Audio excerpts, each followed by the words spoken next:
Hey, everyone.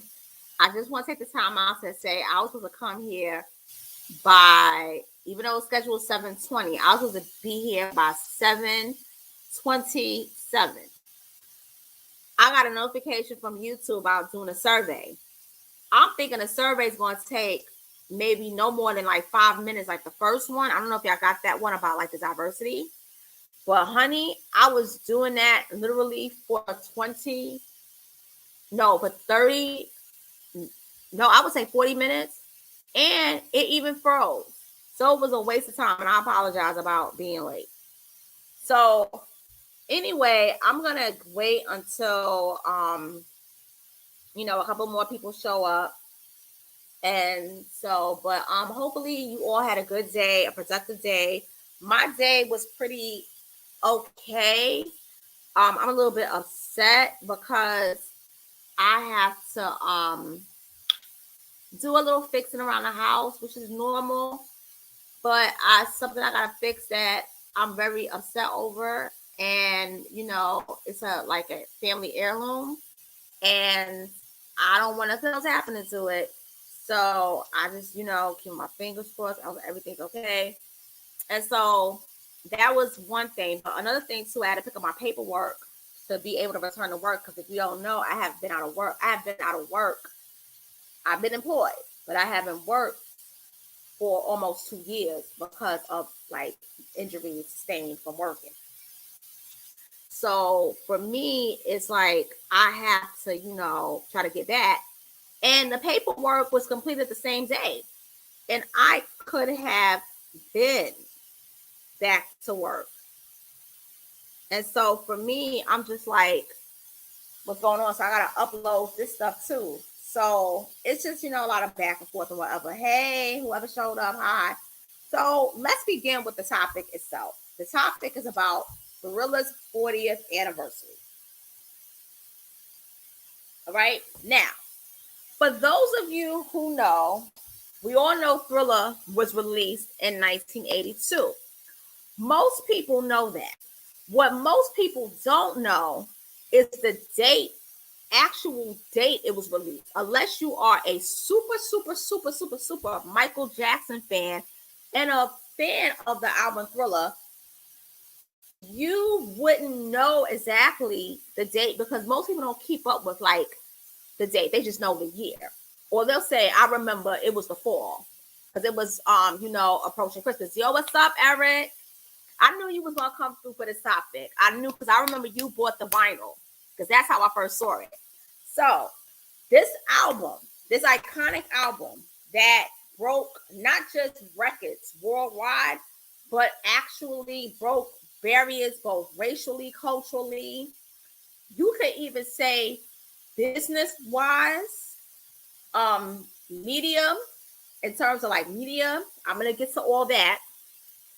Was released today, on this very day, on a Tuesday, on November 30th, 1982. Now, if you remember 1982, I wasn't born, but I was conceived. So I have been created that month. My birthday's in August. I was born the following year in August. I was created that month, just before Thriller was released. Now, for those of you who were there, whether you was grown or whether you was a little kid, you remember that Michael Jackson's first single from the album that was released was not Billie Jean. It was his collaboration with Paul McCartney, The Girl Is Mine. They don't got this version of the album on vinyl with all the extra tracks. It's really crazy. They put out the same album, but don't got the version of it with the bonus tracks on it. What? Okay, Eric, I'm gonna get to the Thriller's 40th anniversary, because I listened to it early this morning. That I'm gonna give y'all my review about it. Okay, so Billie Jean was a second single release. Now I'm gonna go all the way back in time.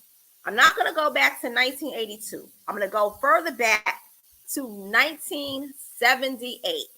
So let me just go back in time and let me just, go into my, time travel capsule, whatever, and zoom all the way back to 1978. Zoom, zoom, zoom, zoom, zoom, zoom.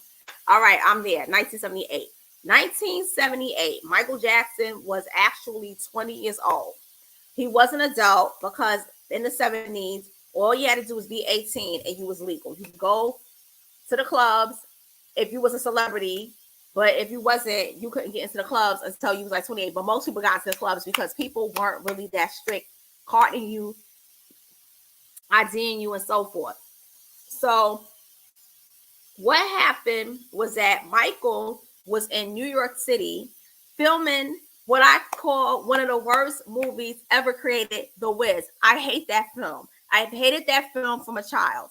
And it was a film that not only caused Michael to never want to be on, never make another movie again, with the exception of Captain EO, but it was the biggest bomb of 1978.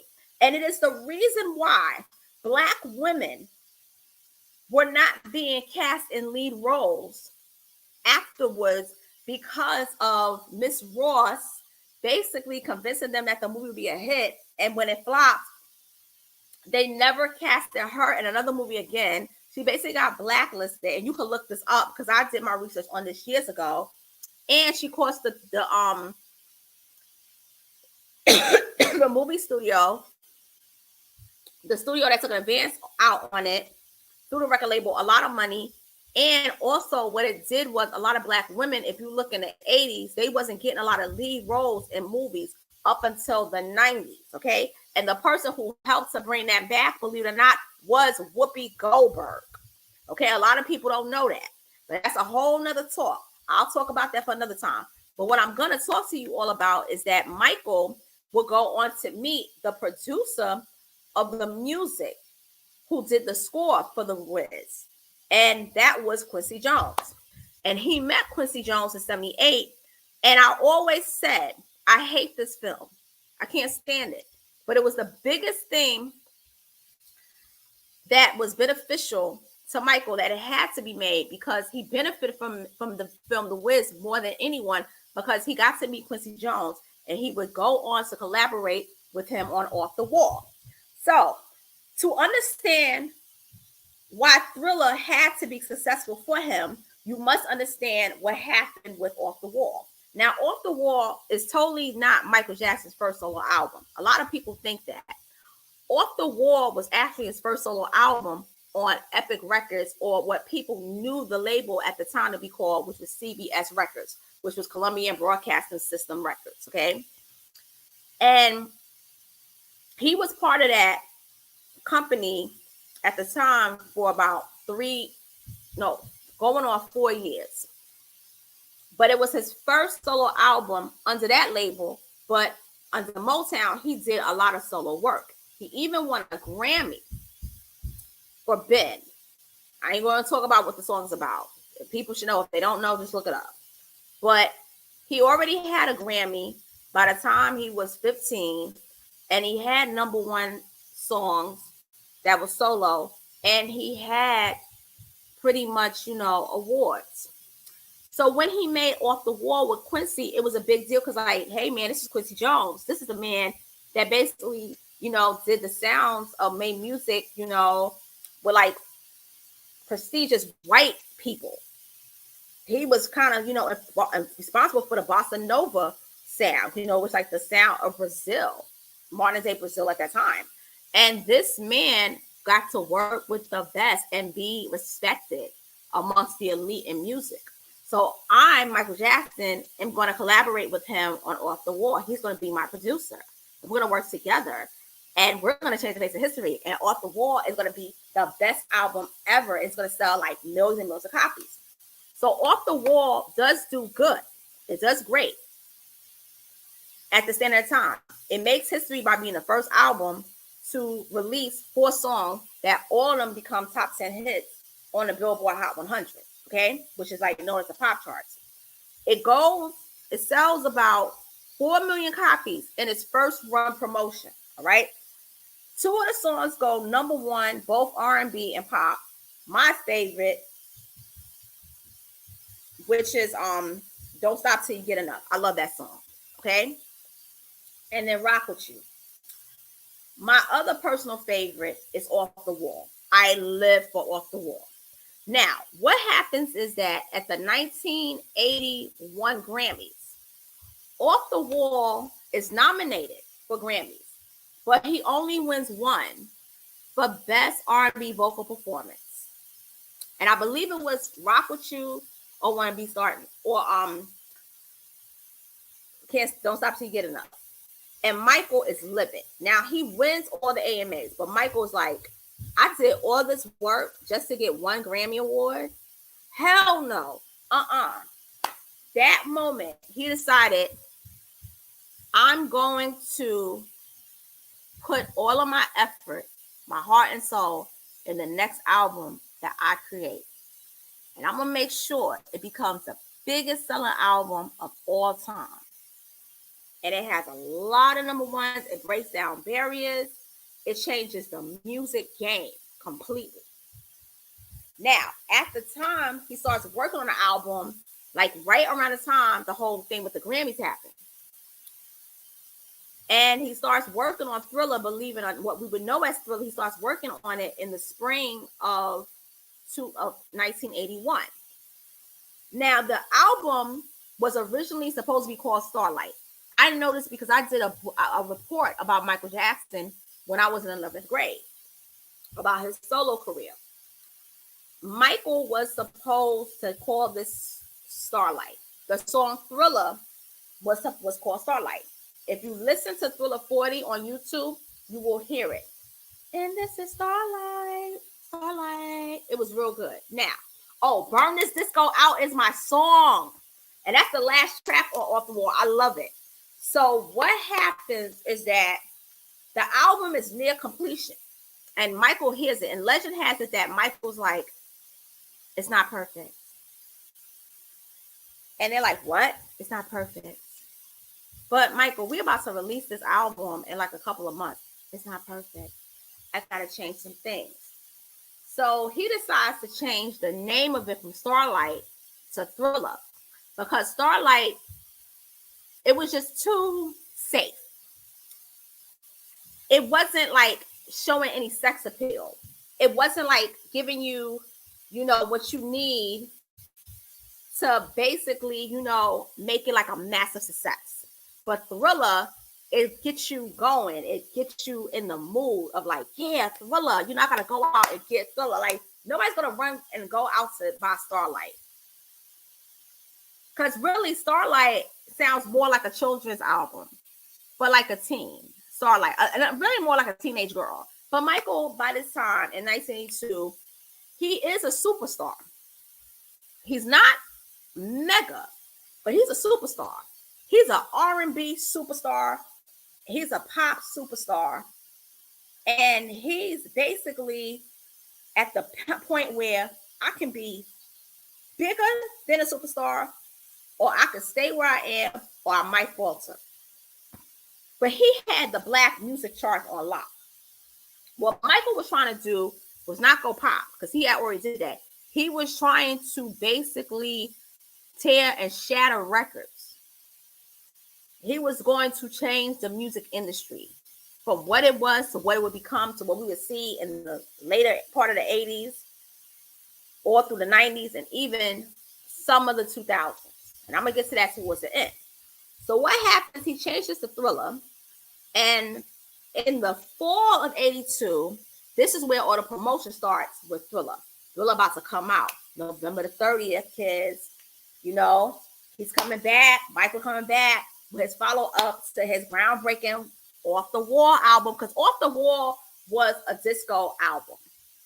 And it was released the month of when the anti-disco thing happened. But because it was also R&B oriented, Michael didn't get the backlash that a lot of people got. But with Thriller, it's like, this gotta be big. It's gotta be mega. And like Quincy, I'm counting on you. I should have counted on you. So what ends up happening was that they decided to go with the first single as The Girl Is Mine. Now, The Girl Is Mine went number one R&B. And they was doing that because Paul McCartney had a big hit. Well, Stevie Wonder had a big hit with Paul McCartney with one of my all-time favorite songs, Ebony and Ivory. So they were like, Paul McCartney is an icon in the music industry. Y'all were kind of out at the same time. He just came out a little bit before you. But, collaborate with him on this. This song is definitely going to go number one. It did on the R&B charts, but only number two on the pop. And it didn't really help the album go number one. So the next single that was released was around the time, was a couple of months later, because Thriller had been released November the 30th on a Tuesday of 82. On January the 2nd of 1982, they released Billie Jean, my favorite song from the album. Love that song. Okay? Now, Billie Jean transcended everything, not just being number one. It would go on to be Michael Jackson's fourth number one song on the Billboard Hot 100. Okay, but it would sell millions of copies, and it would also be groundbreaking on MTV. What Billie Jean did, it changed everything for Black artists, because Billie Jean was the song, and it was the video that forced MTV to play Black artists in rotation, because they weren't doing that. It was all white artists, mainly from the UK, and then some of them from America. But you had Black artists, they wasn't even getting played on MTV. Lionel Richie, Diana Ross, who else? Who was big at the time? Who was pop? Marvin Gaye. They wasn't playing Sexual Healing on MTV. You had to watch it on BET. So with Billie Jean being mega and Michael being young, okay? The kids love him. The women love him. Ladies love him. The men think he's cool and everything. It's like, we got to play this, because if we don't play it, MTV is going to be labeled racist. We're already being labeled racist. We got to play this video.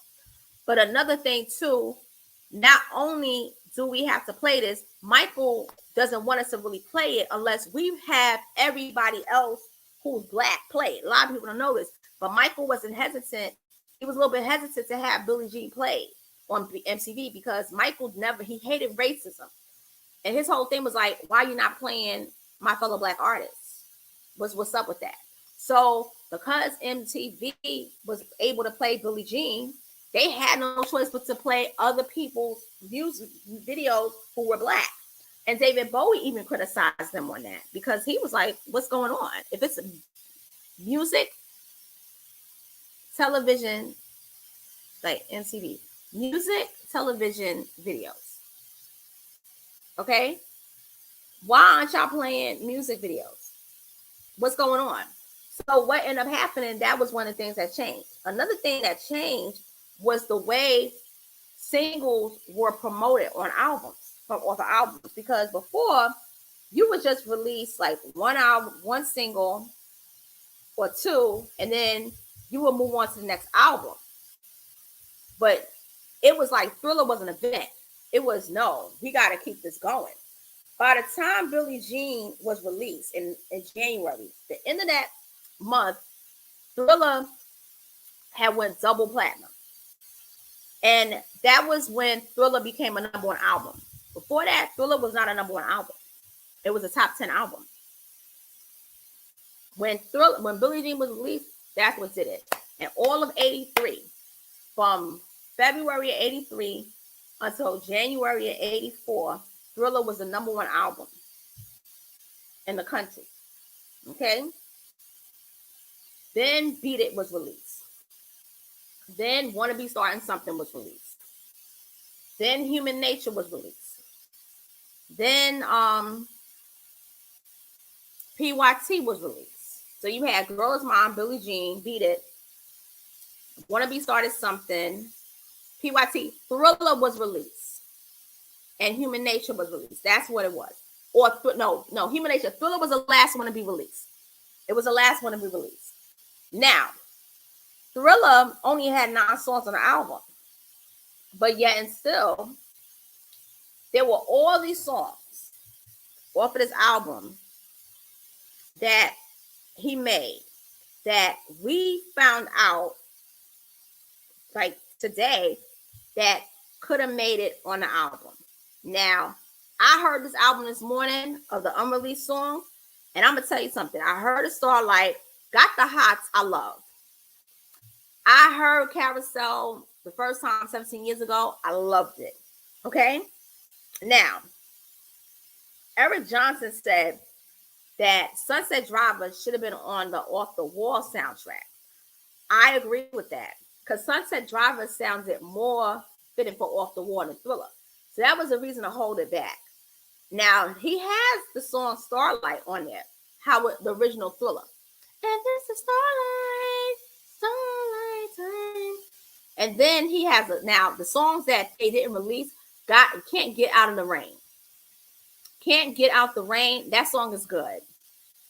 And then he has a song called Behind the Mask. That's a good one. The Toy. I am the toy. You are my boy. I remember. And What a Lovely Way to Go. That's a really good song. And Who Do You Know? Those are cool. Well, what a lovely way to go.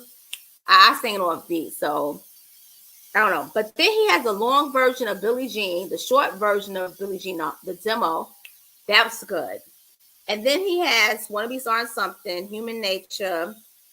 And he has another version of the original version of PYT, the demo version. So it's a really good album. If you love Thriller, if you're not gonna buy it on vinyl or even on CD, just check it out on YouTube Music. It's really good. Hey Pillsbury, he says they need to do an anniversary CD of Off the Wall. Yes, and I was just thinking about that today because Off the Wall's 45th year anniversary is approaching in 2024. So 2 years from now, in August, he'll be releasing Off the Wall. That it will be the 45th anniversary of Off the Wall. And I'm gonna say something. Off the Wall doesn't get the respect that it should.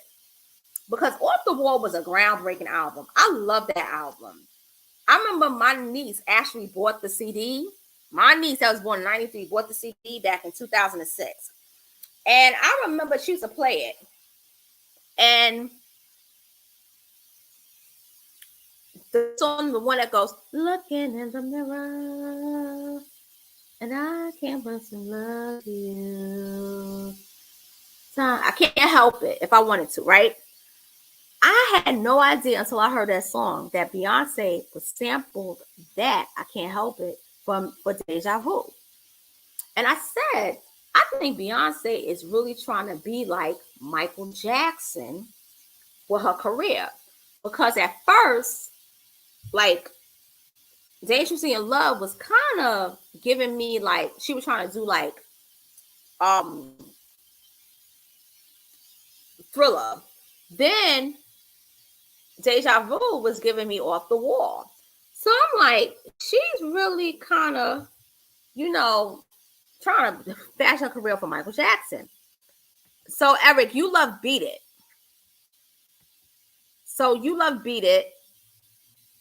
I love Billie Jean. Beat It is good. Beat It. Interesting story about Beat It. The man who is from Van Halen, I believe his name is Eddie Van Halen. Eddie Van Halen is the one that plays the solo guitar. He does solo guitar and Beat It.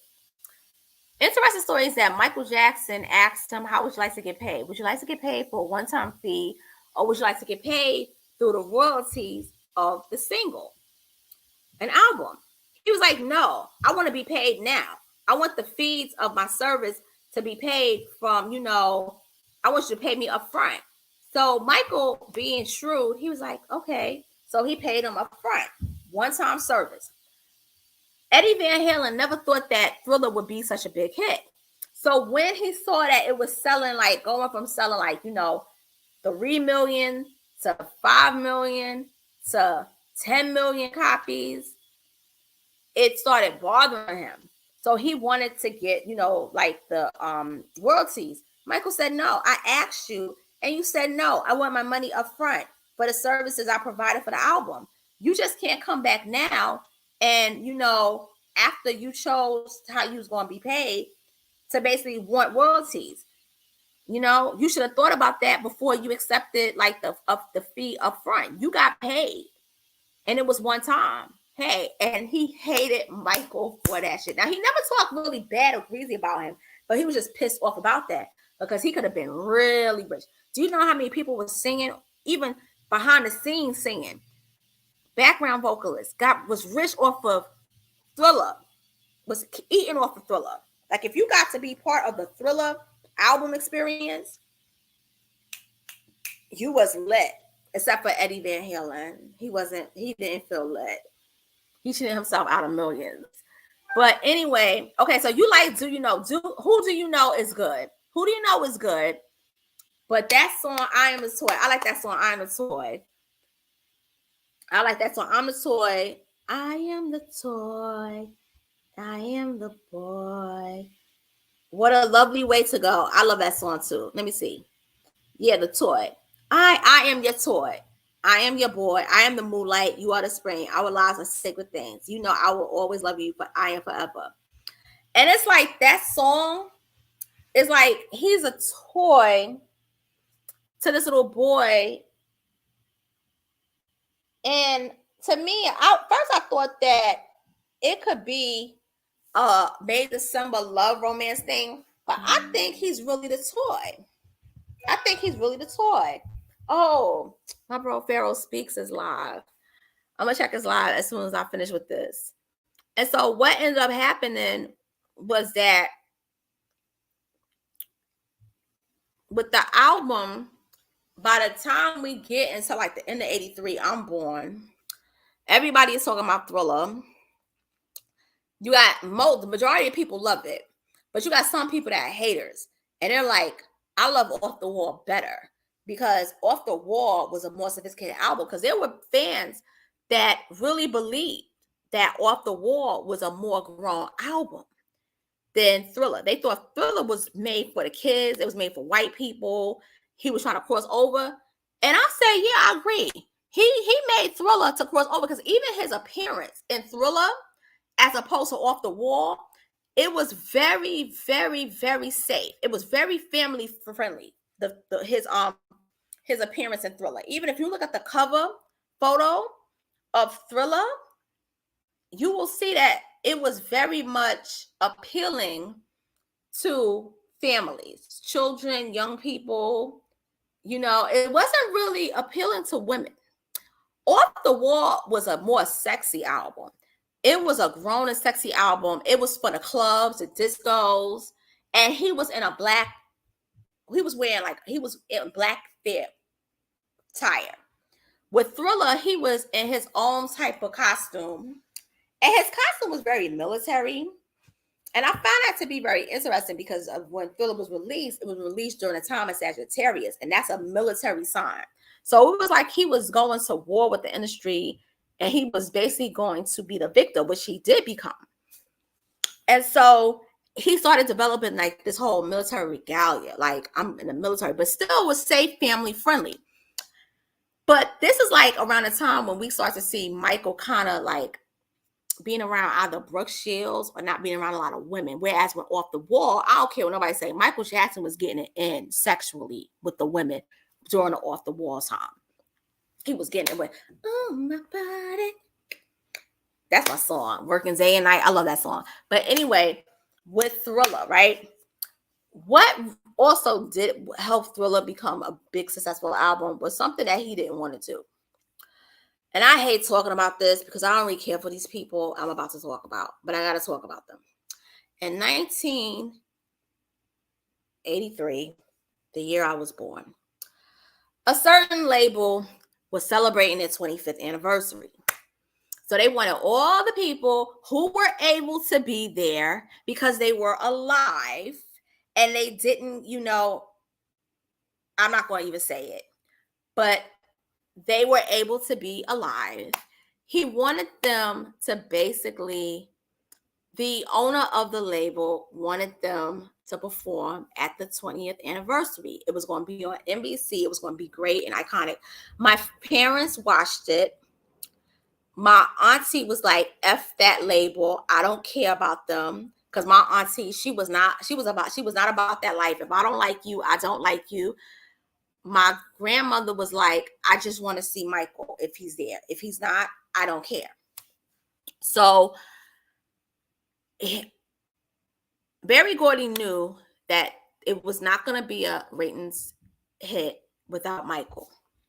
So Michael, if you know the history of the Jacksons, in 75, they left to go to Epic Records or CBS Records.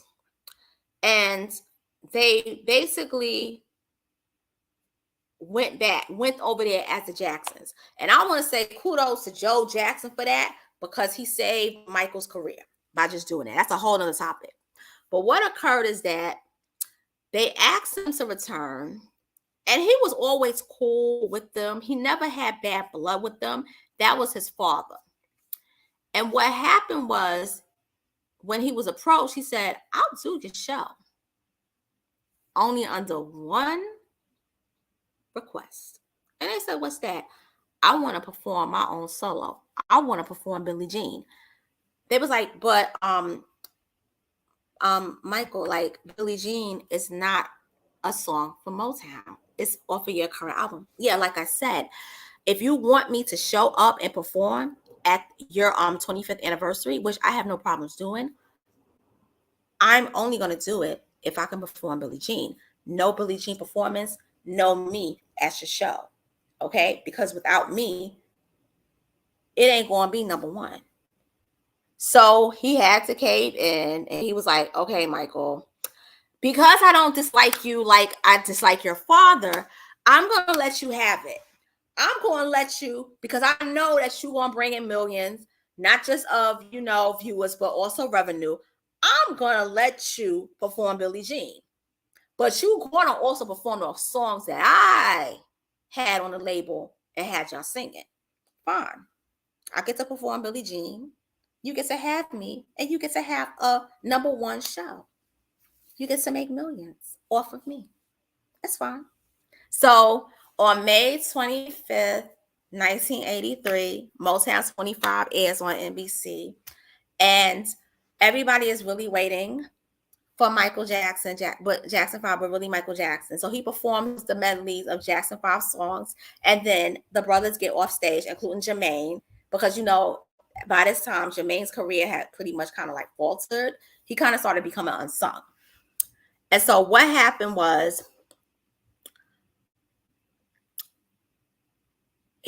Michael Jackson gets to perform Billie Jean. And he does something that changes music, changes choreography. He performs the moonwalk. And when he performs the moonwalk, at that part go, he says, I am the one. And then when he does, and it's not even just when he moonwalks, but when he moonwalks and does that ballerina point, that's what does it. That's when he becomes a mega star that night. This is what is brilliant about Michael at this time. Michael, it shows everyone, this is how you play chess. That was a chess move. It was, you did us dirty. You didn't really pay us the money that you could have paid us, Mr. Gordy. I never had beef with you, but just because I didn't have beef with you don't mean I forgot. So what I did was I came back to your whole, label, whatever performance, did you a solid, not one, but two. And in the end, I stunned on all of y'all, and I became mega that night from music off of a whole nother label. So yeah, you got your millions of ratings, but I became the biggest star that night. I became the biggest star off of Motown, the most iconic at that, and I didn't have to sleep with anyone to do it. Checkmate on that. That is how you play chess, and that is how you play the game of life. He was showing you how you do it right. And a lot of people didn't pick that up. That was the brilliance of Michael Jackson. That was what made him brilliant. Okay? That's what made him brilliant. Facts. Eric Johnson types. Facts. If they stayed on Motown, Michael was going to end up like Jermaine Jackson. You damn right. Because Jermaine is in denial. He will not believe. I've never seen an artist like Jermaine Jackson who will not admit that he's unsung. Jermaine LaJuan Jackson, you are unsung. And I am waiting to see him on Unsung. I want to see I want to see Jermaine Jackson Unsung. Because I know it would be everything. And I want it to be 90 minutes. Because it would be legendary. Okay? Legendary. But you got to give props to Joe Jackson for that. Now, I'm sure Joe Jackson was like, I don't want none of y'all on this show. Because we left on bad terms. Jermaine ended up looking stupid. He only got one number one song off of being on a label. One top 10, one pop hit. Michael, you don't need them. You made it already. But Michael needed to prove. And Michael needed to show them that I got to be mega. And the one way he could do it, in order for Thriller to become big and to be a best-selling album, he had to dance on their parade. He had to show them all up. He had to do that moonwalk, and he had to perform Billie Jean. A song that had nothing to do with the label. And you gotta love Michael for that. That was gangster. That was a gangster move. That was a G move. Honestly, it was a pimp move too. If you really want to be correct, that was a pimp move. Like, a lot of people don't really take the time out to respect Michael Jackson's gangster, but he had a lot of gangster in him. And another thing about Michael was not no punk. Okay, Michael could fight. Michael didn't really curse. That's the thing. Michael didn't curse. And fatality, flawless victory, Michael Jackson. Yeah. Michael was everything. Michael was, let me say something. Michael, I love Michael. I really do. And by the end of that year, that album was like selling about, I believe, 18 million copies. Like every week, it's like the album was adding another million. Oh, it sold another million. Or it was like, oh, it's added another gold to it. Thriller and everything, the commercials and everything. By the end of 83, he was nominated for like a whole lot of Grammys. I believe out of 12 nominations, he got the 8. When he got those 8 Grammys, he made history by winning the most Grammys in one night. Now, there was other people that won Grammys. But something else happens that really starts to make other people, like realize that the music industry is changing the way we release singles. Because now every record label wants their artists to do music videos. Before, it wasn't mandatory to do what was known as a promotional video. They called it promotional videos. They didn't call them music videos. And music videos had been out. They come from England. They was doing them going back to the 90s. Going back to the 50s. But what ends up happening is that, you want to release this album. You want to do a video. And if you don't like doing videos, we don't care. You're going to do the video. And we don't really think you're going to go platinum, but you could definitely go gold. You could go gold and sell 500, 600K copies of your album. And you can buy a house with it in a car, Yes, Let's Get Serious. Stevie Wonder wrote that for him too. Yes, he wrote Let's Get Serious for Jermaine Jackson. He was the one that was, in the middle, like doing the bridge of the song. He was like SERIOUS. Yeah. Yeah, that was Stevie. A lot of people don't know that. And that was his biggest hit. That's the song that went number 1. I believe it was like number 8.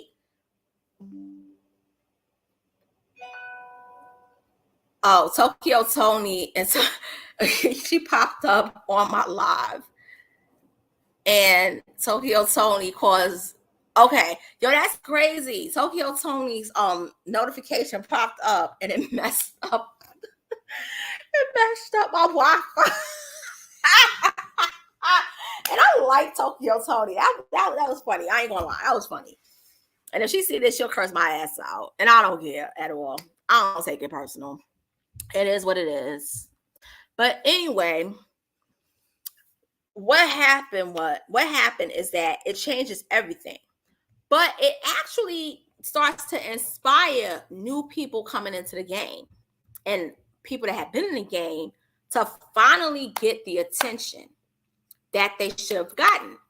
And the two most important artists of the 1980s, besides Michael Jackson, okay, I have to say, it's not Janet Jackson. It's not Janet Jackson. Lionel Richie was there. He was gonna be a superstar as well. But the two most important people in music in the 1980s is one that is legendary, who finally becomes big, and that's Tina Turner. And a new person that's arriving who has family members already in the industry, and that is Whitney Houston.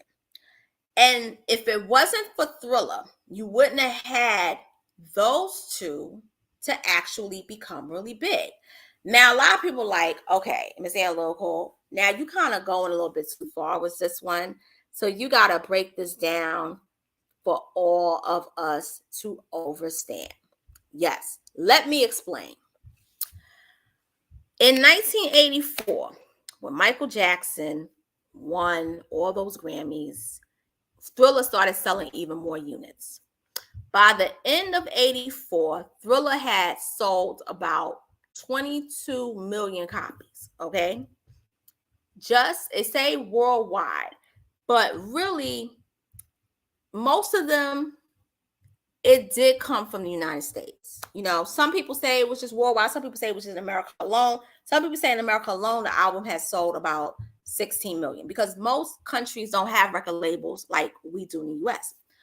But what happens is that because Michael sold so much records, the music industry outside of Epic, record labels like Arista, record labels like Epic, Atlantic, Capitol, okay, Universal, they was all able to cake off of it. Because what it did is that people would go to record stores and they would say, well, if I'm going to get Thriller, let me get this album too. So then it's like it attracted other people to basically their music to be sold. And then MTV starts promoting everybody who has a contract with a major label, okay? Some of them even independent. His music even helped this man. I know his name. His name was Eric. Well, he's still alive. And it's a song called Electric Street. And it's a song about Electric Street in the UK. And this man, he's Guyanese and he's from England. And his video was actually the second video to be in heavy rotation after Thriller. And it's a real good song, Electric Street. And so what happens is, going into the whole thing with Tina Turner actually is getting ready to release in 1984. She's getting ready to release the album Private Dancer. And I love Private Dancer, the album. My mother was a huge Tina Turner fan. Oh my God, Tina Turner had her birthday already. Happy belated birthday, Tina Turner. She's 83, so, and she still looks good and fabulous. So anyway, what happened is that initially they wasn't going to try to take their chances with Tina Turner because some record label executives said that she was an old hack. But with the success of Michael Jackson's Thriller, came record labels wanting to capitalize off of Black music. And because of that being successful, the record label which she was signed to, which was Capitol Records, was like, okay, you know, Tina Turner, she's a legend. You know, she's 44, gonna be 45. let's capitalize off of this. You know, she has this new look. She's gone to Europe. Let's release this album, Private Dancer. But Let's Release what's love got to do with it. And they release it and it goes on to sell 7 million copies worldwide. Well, in the United States, but worldwide, I believe it sells about 15 million. So what happens with Miss Turner is that Miss Turner's career is just everything. And Miss Turner starts to be celebrated like Michael. And it's a breakout for her because she should have had that years ago. But Ike Turner, he kind of suppressed her in some ways, but also what it was is that her music was always bigger in Europe. But with this, it's like you gotta give it to her. And the album was really freaking good. And so she wins 3 Grammys the following year in 1985. 1985 is when we get the debut album of Whitney Houston. Now, Arista, they want their own Michael Jackson type success for their artists. And they do have successful artists on the roster, but they have yet to have a big breakout album. And Clive Davis, he wants that, especially with a Black artist. So with Whitney's album comes out, and ironically, the person who mentored Whitney is none other than Jermaine Jackson. Jermaine Jackson couldn't even get a platinum album for himself, but he helped to get Whitney Houston like an album, her debut album, to sell 14 million copies. That's how much her first album sold, 14 million. And all of that is with the help of not just MTV playing her music videos, because all of her songs that she released had a music video, but also because of the success of Michael Jackson's Thriller.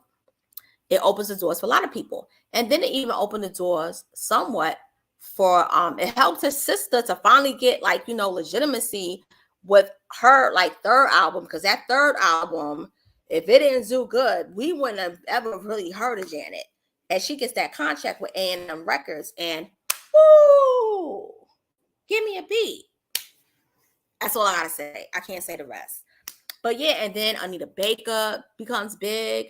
And then it's like all because of this one album. It's like Black music in the 80s. It's like you gotta play Black music. It's all about Black music. Now, yes, you do have the rock component. Let's keep it real. You can't leave out rock. And another person, I should have said this earlier, and I know all of y'all Purple fans, I know y'all was, before y'all trying to come at me, because I know when I re-air the live, I know y'all gonna come at me. But all y'all Purple fans, the beautiful ones and everything, Prince is another important artist that's out in the 80s, but he comes out in the 70s also. If it wasn't for Thriller, too, and I know Prince would never like anyone to say this, Purple Rain probably wouldn't have got the success it got. Now, he was on Warner Brothers, okay? And Purple Rain really makes him not just a household name, it makes him a superstar. It makes him a superstar. Purple Rain sells, I believe, 15 million copies. It goes diamond, but another thing happens. He wins an Oscar. And Michael always felt if it wasn't for my album Thriller, Purple Rain would have never got the recognition that it got. And you got to admit it's the truth, because what Purple Rain did, it transcended race. It transcended, culture. Thriller is not, yes, it's an R&B album. Let's keep it real. But it's a pop album, but it's an American music album. It's an American music album. And what it does is that it finally shows that Black artists can be looked upon as, just being artists, who happen to be Black. And like when you think of them, it's like you think of them as American music. It's not Black music. it's not white music. It's just American music. Because you know how they talk over in the UK. It's not black music. It's not white music. It's American music, across the pond, and I just love it. Because because the United Kingdom, they love us. They bow down to us and whatever. But and it did go double diamond. And now I believe the album with the streams have sold 100 million. And I don't know what you get for 100 million, but it's like, it's 10 times diamond, and I think Thriller, in a strange way, will be the first album to sell 1 billion copies with streams and physical. And I'm gonna tell you something with Thriller, okay? Yeah, facts. And with Thriller, what I believe that this release of the 40th anniversary of Thriller album it's really starting to have people go back to buying albums again, because we haven't really seen album sales, like people going to like stores. You can't really buy albums nowhere unless you go to Target or Walmart. That's sad. We don't have record stores. Like, you have record stores mostly like out in California, downtown. I don't know about Atlanta, I don't know about in Georgia where you are, Eric, but I do know in New York it's really hard. You gotta go to Target or you gotta go to Walmart. Like in New York, we have Target, and so that's hard. The first album on colored vinyl is Kilo Prices. I got the Russian version of her album. I want the Japanese OBI version of her first album. Wait, who is it? You got the Russian version. You talking about Janet? Oh, Control. Okay, so you talking about Control. All right. Okay, Control. So Hey Cool as Ice, you say nope. Epic Records, Motown Records. Okay.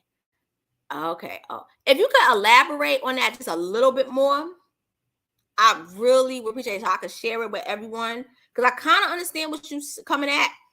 Because I know for a fact Michael was only on those 2 labels, and then an independent one when they was young, just before they had signed. Hey, what's up? Okay, Bad Tour Era. Prince. Yeah, Prince. Okay, Prince. All right. Yeah. And so for me, I just think that the whole era was cool. And I'm just happy that I was born at that time. Like, I was like getting ready. I was conceived the month it was released. I was in my mother's womb while a lot of y'all who was here was like moonwalking. Now my personal favorite songs on that album was Billie Jean. I love Wanna Be Starting Something. I actually like The Girl Is Mine, and I love PYT. A lot of people love Thriller. Thriller is cool, but it's not a personal favorite of mine. But I love the video of Billie Jean. I can listen to Billie Jean over and over and over and over again, and it never sounds old. None of the music from the 80s ever sounds old. You can listen to it over and over again. But to be fair, he did help his sister's career pop.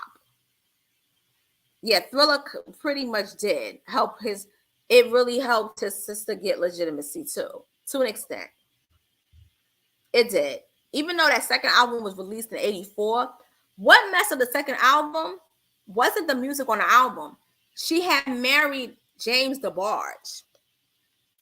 And every time she was trying to do promotion, she had to take care of James. James needs me. James is going on a binge. I got to be there for James. And I love the DeBarges. I love them. The music. But it's like, in order for Janet to leave, she had to leave him. And the person who suggested that she leave him was Michael. It was Michael. For her benefit, she had to leave him. Because he was really it was really like that. It was really hurting her. Yeah. Another thing too, about Thriller. Quincy Jones.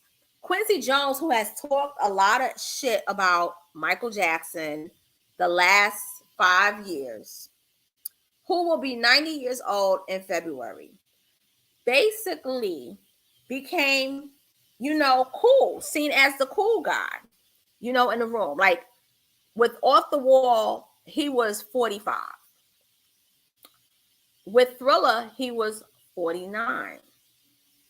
So he was seen as the cool cat. Yeah, cool. I'm with this young guy, Michael Jackson. He a megastar now, and I'm next to him. And I'm people finally see me as cool. My people are finally seeing me as cool, because he wasn't really seen as cool amongst blacks. He was mostly seen cool amongst whites. But he's in the history books too. Legitimate, like, I don't want to say legitimized him, because he was legitimate, but it was like, I'm like, cool, I'm relevant, I'm part of the culture, if you know what I mean, and I'm eating, I'm living large, baby, because I produced Thriller, and then he ended up going to produce Bad. Now, I'm gonna say this though, and I've never said this. I really feel, looking back, the sales of the Bad album, it was sad, because Bad only sold 7 million copies. And the reason why Bad sold 7 million, it had nothing to do with the music. It had nothing to do with the videos. It had nothing to do with the songs. It had nothing to do with Michael's vocals. It had to do with his image in terms of his physicality. When Michael appeared lighter in 1986, a lot of people don't know this, but people first noticed that he was getting lighter when him and his sister LaToya had appeared on this show in Japan, and they had walked into this like what part of their home, and in the Japanese it says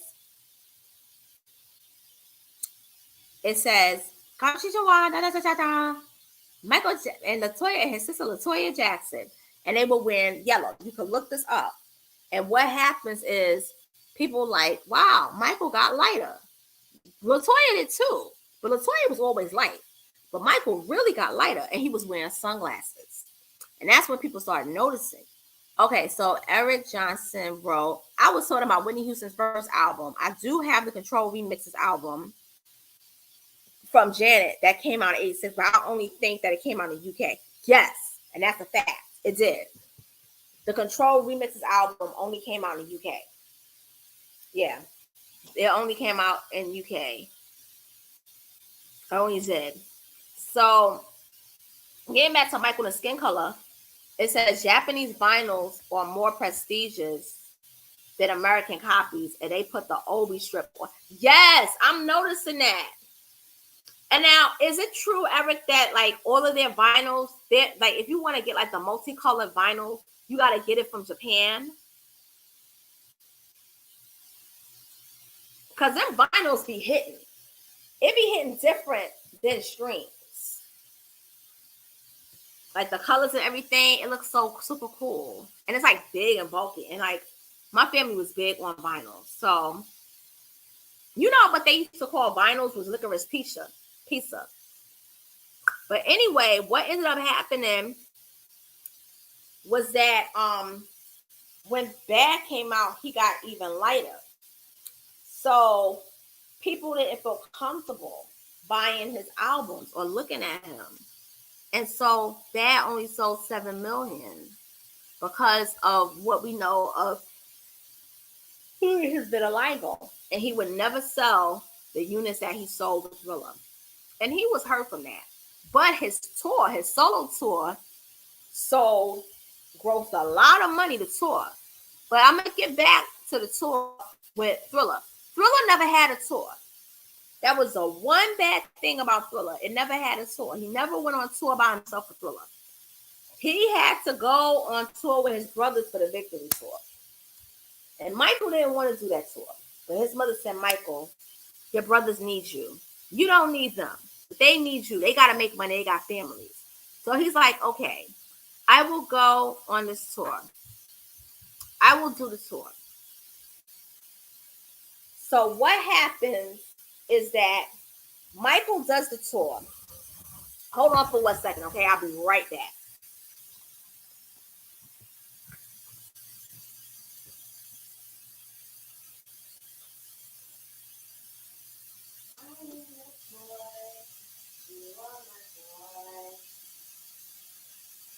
I had to check on something.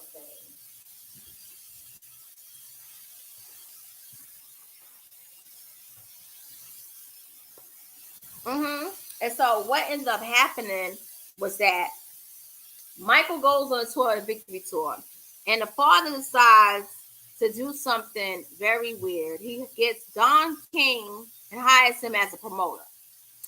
What people don't know is that the reason why the Victory Tour ended early, it had nothing to do with him not getting along with his brothers nor his father. Not Don Lemon, Don King. I like the self-titled album from 82, and I like the Dream Tree album from 84. Very underrated. A lot of people don't like those albums. I don't know why. Yeah, that's a whole nother conversation. I have never heard of the 82 album. No, I heard of Dream Tree. Now, what ended up happening with the tour was that money was missing from the tour. The tour was selling like hotcakes. I haven't heard that in such a long time. But the tour was selling like hotcakes. And Michael was noticing that what he was earning from the Victory Tour, it wasn't matching up in terms of the actual money that he was receiving. So he finds out Don King was stealing money. And Michael's like, if you don't get rid of him, Joseph, I am going to leave because I'm not going to deal with this. And Joseph decides not to get rid of him until a couple of weeks later. So Michael's like, you know what? I got the best-selling album of all time. I'm best-selling album artist of all time. I've won 8 Grammys in one night. I've sold 22 million albums. I've basically had released 7 top 10 singles off of one album. After doing it with 4 on the first one, with Off the Wall, I've made millions from 82 to now. I don't need to be here. I don't need to do this.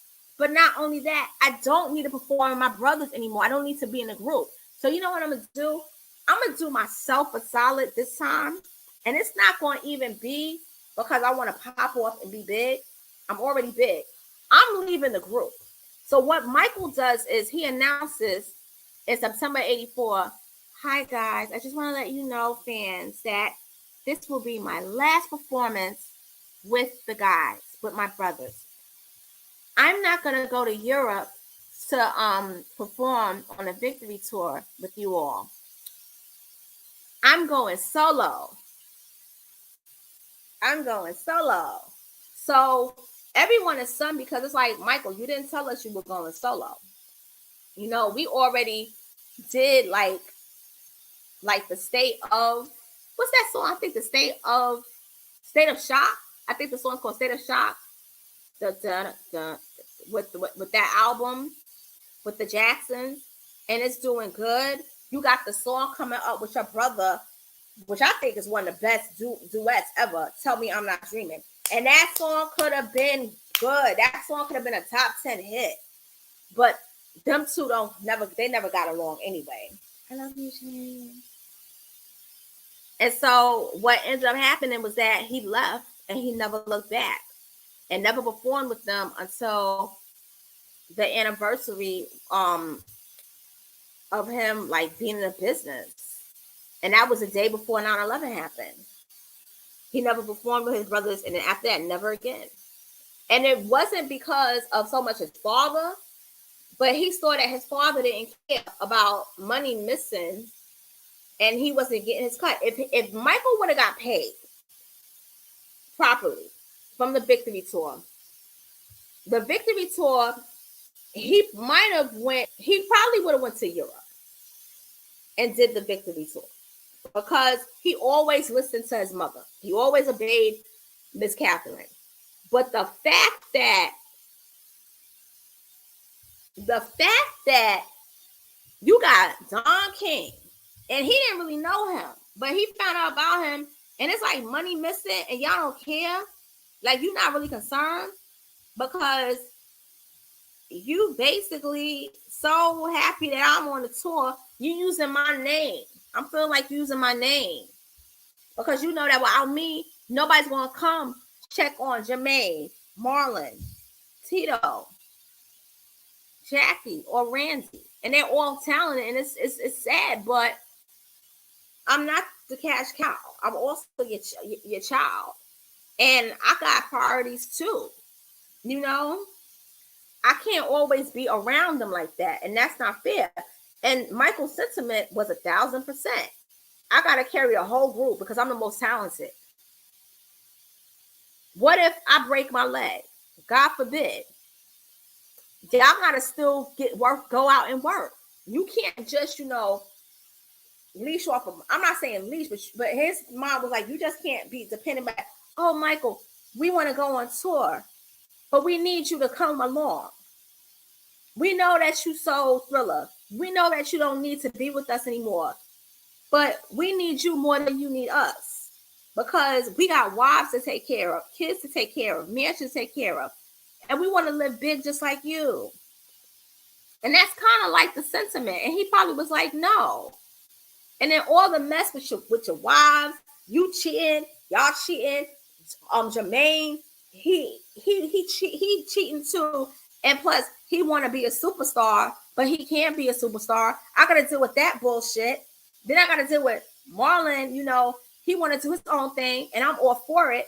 And then I gotta deal with a man that I don't even know with wild ass hair cheating us out of our ticket sales. Man, F all that. I'm done. I don't need this. Let me do my own thing. Let me have fun for the first time in my life. Let me enjoy life. And that's exactly what he did. When he walked off that stage, it was like, bye from all this mess. No, you can't get color vinyls from different parts of the country. It really depends on who sells them, because they have different color variants for different albums. Okay, got you. I always wondered about that. I still laugh when Michael say, your butt is mine. Go and take it right. You know what? I ain't saying nothing else tonight. I'm gonna behave, because Prince has a very funny story behind it, because Bad was supposed to be a duet, and Michael was like, no, Prince was like, you want me to sing your butt is mine? I'm not singing that. And that's what people was like, well, maybe Prince ain't gay after all. And I was like, I don't know why y'all thought he was gay in the first place. I could have told y'all he was just wearing high heels because he was short. But yeah, but that's like that's how Michael became a completely solo artist. Like, he went independent. He left his brothers in 1984. A lot of people think he left them in 79. No, because they did another album in 82, and then he did an album where he was on that song with them. But when they was promoting that album in 84, he was like, nope, I'm gone. I'm done. I've completed my goal. I'm a mega star. I'm mega. I'm about to build Neverland, because I'm going to move out. Because a lot of people don't know Michael was also still living at home in Havenhurst. I'm going independent from all of this. Your wives, you cheating on your wives are beating up the girlfriends, the mistresses, and everything. They picking on LaToya. Janet is with James DeBarge. She's trying to help him get off drugs. He don't want to get off. LaToya, she got the leather bands, headbands line, and the jean line, but nobody checking for her music. The one person I'ma help is my sister Rebe. And he did that. He helped her with Centipede. I'ma help her. She gonna eat off of me. She the only one. But all y'all others, I love y'all, but I can't do it. Because y'all bring too much drama. And Rebe never brought drama. And still to this day, she don't bring drama. But and that's the best thing he did was leave that tour early. Because I think if he would stay on that tour, I think Michael would have probably been like, I don't even know when I'm gonna return to music. Cause that Bad album was sick. I love the Bad album. I don't care what nobody say. I love the song Bad. But see, with Bad, I remember Bad. Because with Bad, I was in pre-K when that album first was released. I was in pre-K, and I remember when he was in New York filming Bad. Because I'm from New York. I remember when he was down in Brooklyn, and then he was also in Midtown, and people was running to meet him. And I just love that whole leather look that he had. And like you say, when he was like, your butt is mine. And when he was doing that. But I'm going to tell you what my favorite scene in that video is. When he's doing that ballet move, when they're like in front of the booth. That's what we call it. We call it like the token clerk booth. We call it that in New York. Because we have what is known as MTA. I don't know which I have in Georgia. But that scene when he's like, that scene. Oh, Kanye West got to pay $2,000 a month in child support. I don't feel bad for Kanye. I don't feel bad for him. I'm sorry. Michael Jackson. So anyway, I was just like, that is my scene. And I remember I used to do that step all the time when I was in pre-K, when I was in kindergarten, even when I was in the first grade, I used to do that step. That step, because I'm smooth. I love that song. And then I'm going to tell you another song that I love from the album. I love Liberian Girl. Liberian Girl don't get enough respect. I love that song. I love Liberian Girl. I love Liberian Girl, the song. Now, The Way You Make Me Feel, it's a cute song, but Tatiana Thumbsin, that girl was doing too much.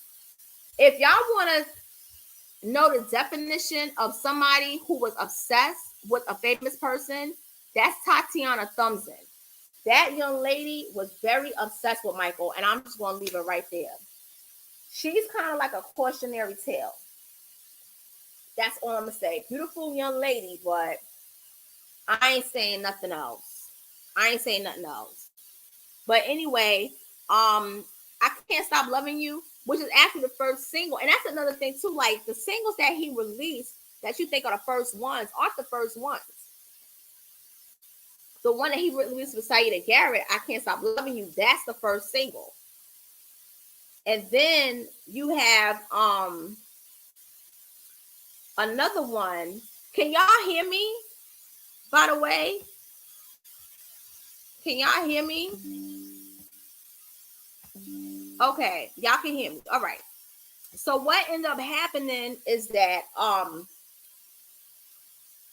another song that I love, okay, because he released The Way You, because that album was the first album in history to have 7 singles reach the top 5 of the Billboard Hot 100, and 5 of them go number 1. And his sister would do it later on the following year. So Bad, I Can't Stop Loving You, Bad, The Way You Make Me Feel. I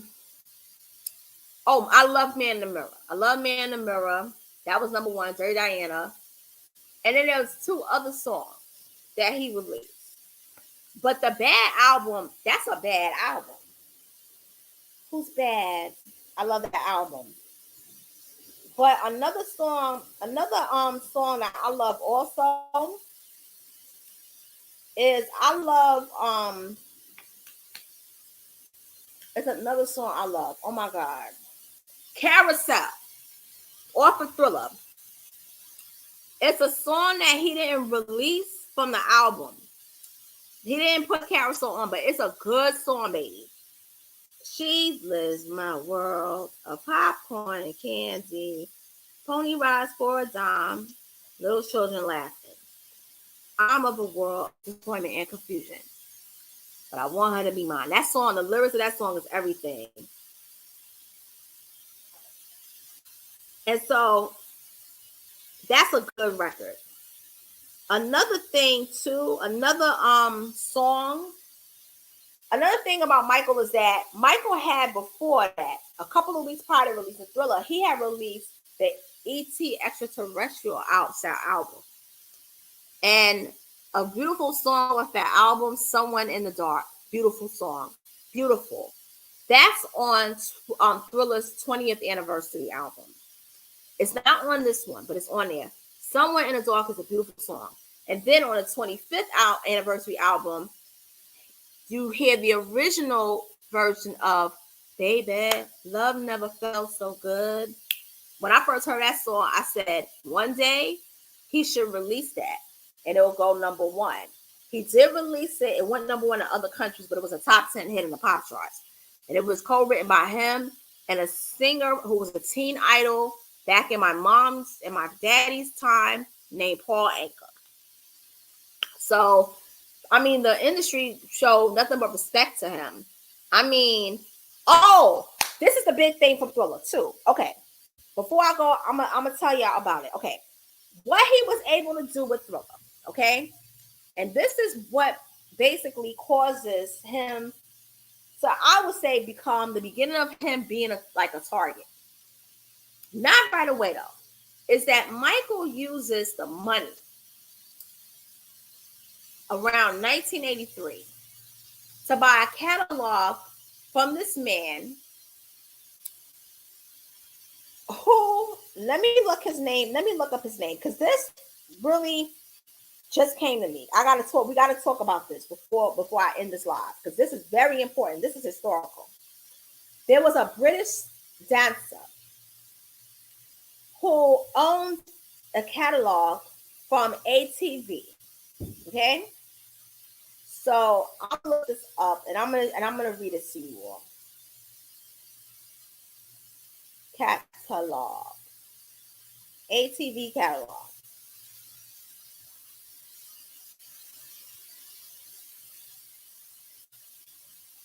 Okay. All right.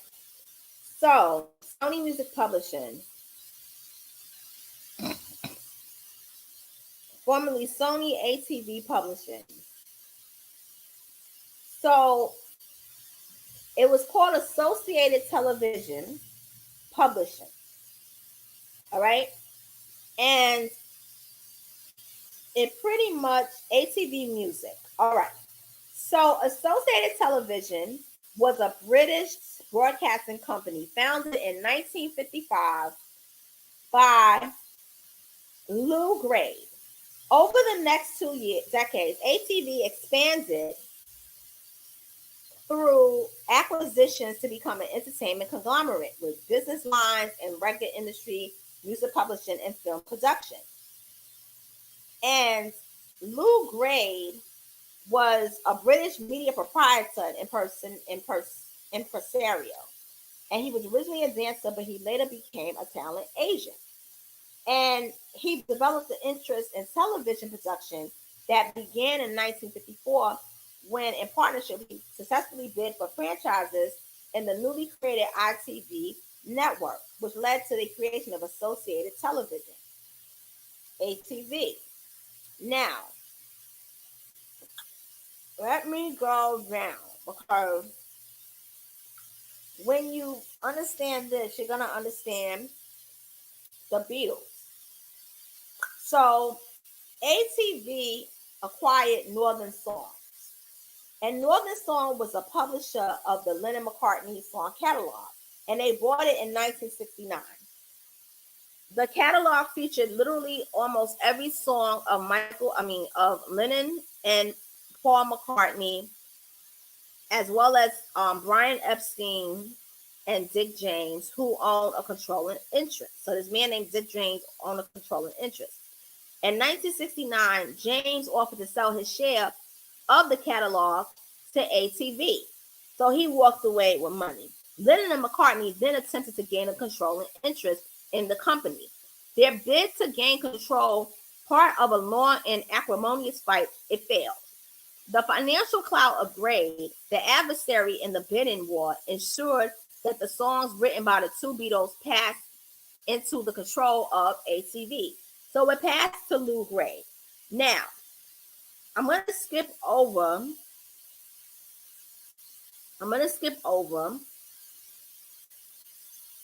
But while ATV Music pretty much was formed, it was formed around 1970.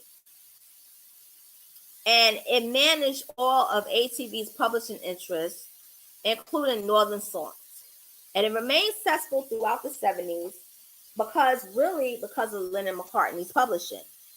And what happens is that by the end of the decade, the parent company known as ACC, Associated Communication Corporations, it began to experience financial difficulty. From 78 to 81, ACC's profits declined due to losses in film's division, and share prices dropped drastically. What ends up happening is that in 81, Lou Gray decides that he's going to sell the music from Northern Songs, which includes Lennon and McCartney. Now, 81 was the year after Lennon was assassinated. And what happens is that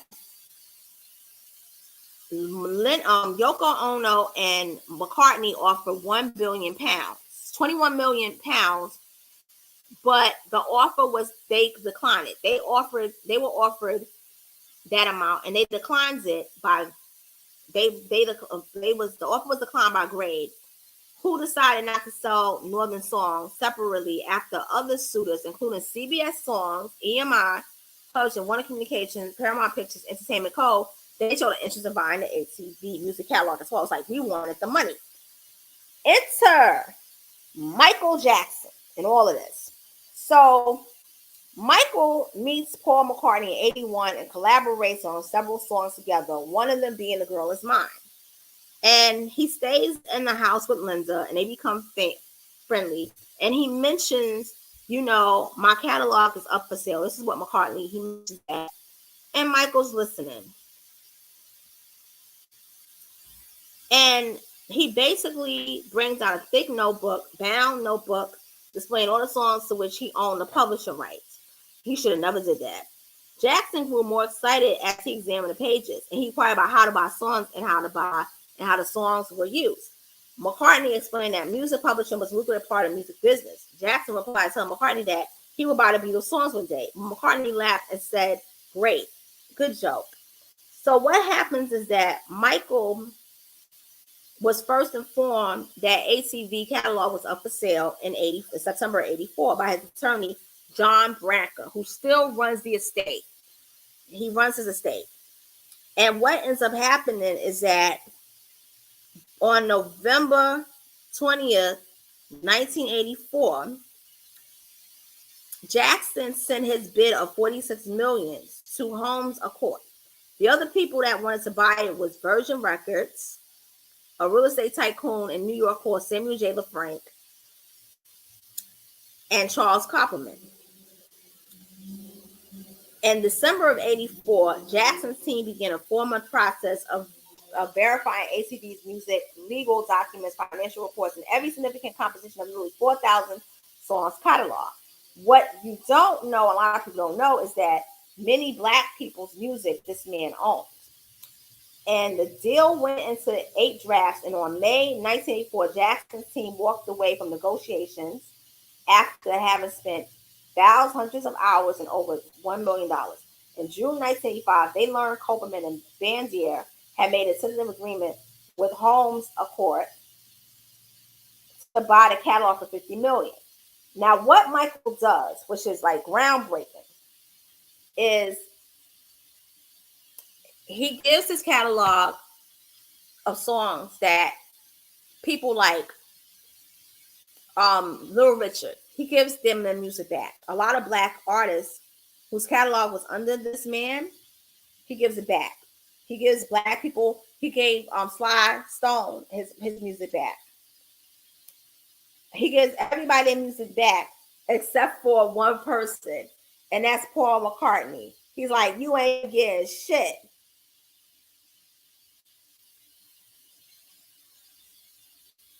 And Ono, she spoke very happy that he acquired Northern Song, and she calls it a blessing. And she stated in November '90, and by the way, she's still alive. Businessmen who aren't artists themselves wouldn't have consideration for what Michael has done. He loves the songs. He's very caring. She added that if she and McCartney were to own the songs, there would certainly be arguments. But Yona explained neither she nor McCartney needed that. If Paul got the songs, people would have said, Paul finally got John.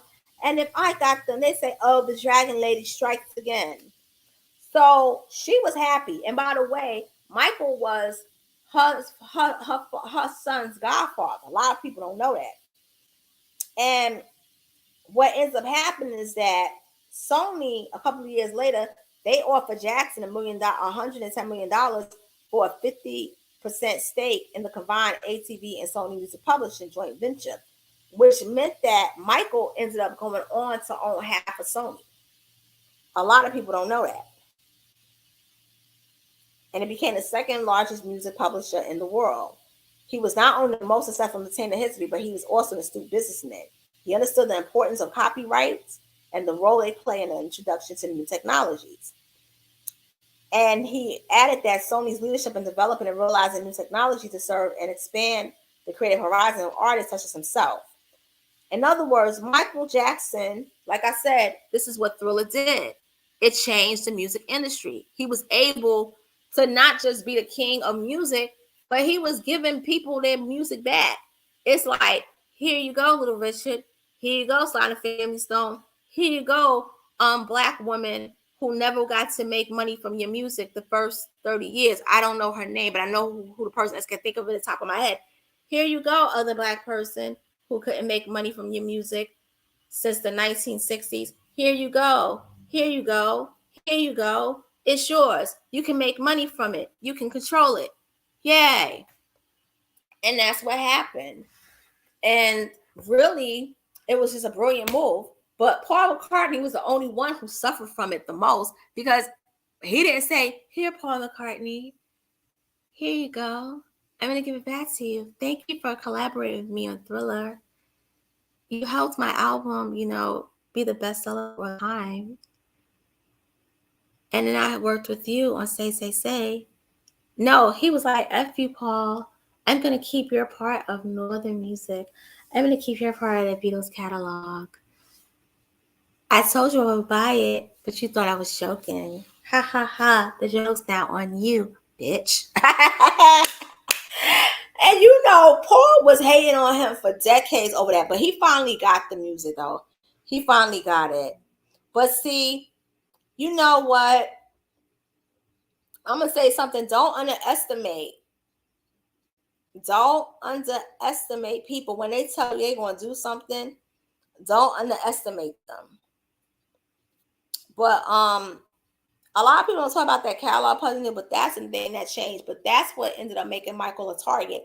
Not right away, though, but really with Sony because of Mottola. And now they say that the catalog isn't even owned by Michael. It's actually now owned by it's owned by all of Sony Music. And if so, that's sad.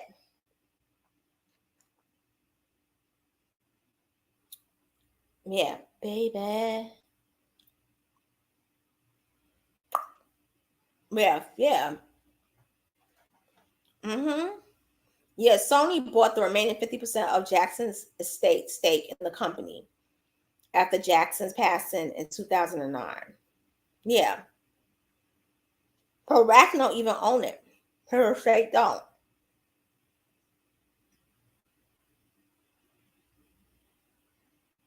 Yeah, okay. Yeah.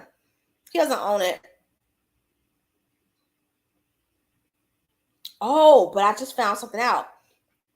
In 2007, Jackson Company had ended up owning Eminem's entire back catalog for $370 million.